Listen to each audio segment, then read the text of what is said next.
as often seems to be the way with these old cars. There's good news and bad news. The good news is I've finished one of the filler pieces on one of these front guards. That's all in there now. I did have to tweak the bracket that goes up underneath here and holds the guard in place. I needed to lift it up a little bit higher, so I ended up cutting a piece off and making a new piece and welding it on. This is all in place now. It is bolted through. You can see there's all the bolts through there, and there's all the bolts through the side holding it on. I didn't want to permanently weld that on because this guard has a wide edge along it, and if I'd welded this piece to that piece, there would have been a sort of gap in between those two pieces of steel, and because that's underneath the guard, there's a very good chance it's going to get wet and full of muck, and eventually it would just rust out.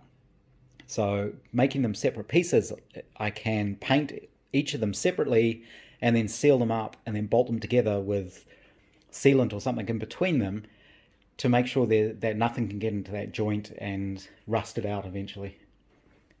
I made it in two pieces. This piece is straight along here, but then the body starts curving a little bit. So this little piece at the back is a separate piece that I just welded on. This one here has the flange that folds down to bolt it to the steel off the panel there. Because this is aluminium, the body, this piece doesn't have a flange. I just folded the edge over to give it some stiffness. And there's going to be some sort of fender well in between all these panels anyway. You can sort of see that rubber strip I've got in there. And I also left a small hole at the back because obviously this is a big water trap. So water's going to pour down there and hopefully out that little hole at the bottom. So that's the good news. I still need to make the other side, but theoretically I can use the same cardboard pattern just turned over. That's if the car is even, which I'm not sure it is, but I'll start with that and make the piece to go in this side. The other thing I may do is stiffen this bracket. It's not too bad now, everything's bolted on, but there is a little bit of flex in there, so you wouldn't want someone coming and sitting on this. It might bend it, so a little bit of stiffening between these will just lock all that together, I think. So that's done, which is the good news. The bad news is on the Riley, which is here. I took the crank and the flywheel there and the clutch to be balanced, and I had the engine balancer people do a crack test on the crank for me, and it turns out, yes, it is cracked. It's cracked in here, about a 9 or 10 millimeter long crack apparently in this number 2 journal. So I can't use this. I could use that, but it would be very risky. So because I want to build a strong engine and do it properly, I'm going to invest in a new crankshaft, which is not going to be cheap, but probably well worth doing. The problem with doing that is, as well as needing a new crankshaft, I then need new connecting rods, because it turns out that this crank has actually been ground down. So this is 30 thou undersize. The rods I've got are white metalled, which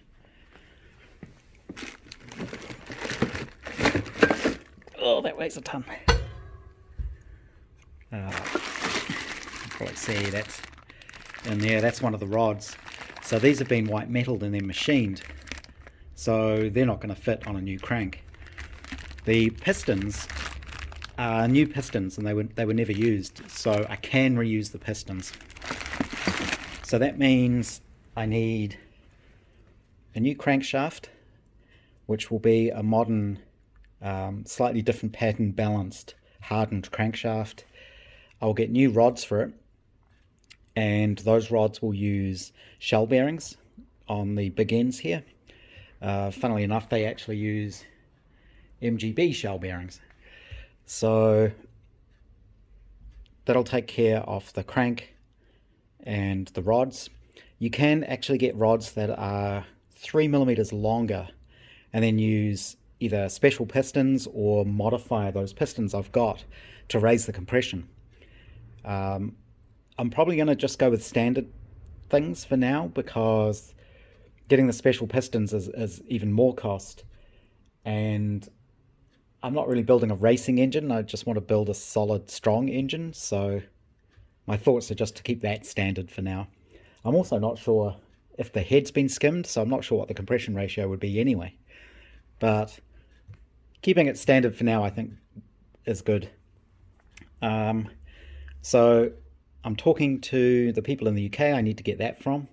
Obviously, that's not going to be cheap because, well, one, it's not cheap to buy, and two, it's heavy, so it's going to be expensive to ship. And I also need a whole lot of other parts from them as well. So some of the things I need are shock absorbers and all the mounts for those. I'm eventually going to need a crown wheel and pinion at the back, as well as new rear half shafts, new seals that go on the end of the hubs, and various other bits and pieces. So that's what I'm up to at the moment. I'm just organizing, getting the crank, getting the rods.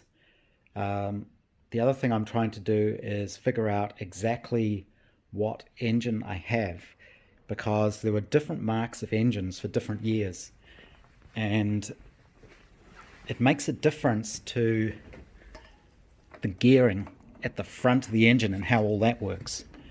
So there's a cover that goes on here that actually holds the front main bearing, and the two camshafts go in here, and each of those have a gear on it. The end of the crank has a pinion gear on it, and there's an intermediate gear that goes on this shaft. And I'm trying to figure out exactly what sort of engine I've got here so I know what the correct intermediate gear is that I need. And I've got various people helping me out with that at the moment, so hopefully that gets sorted out soon. So yeah, still slowly making progress, but it's going to be ordering more expensive parts and then waiting for those to arrive again. The other thing I should do is continue restoring the steering wheel. So that's all been tidied up with some steel epoxy, and then I've sanded it back, but I haven't gone any further than that yet. I may just paint the whole thing black and then sort of string wrap it. For now, that's probably the easiest thing to do, but that's ready to go, and it looks a lot better sanded back and without all the dents and things in it. It also feels a lot more solid because of the epoxy that's now coating the inside of the rim. So I think for now, though, I will get back onto my little Austin.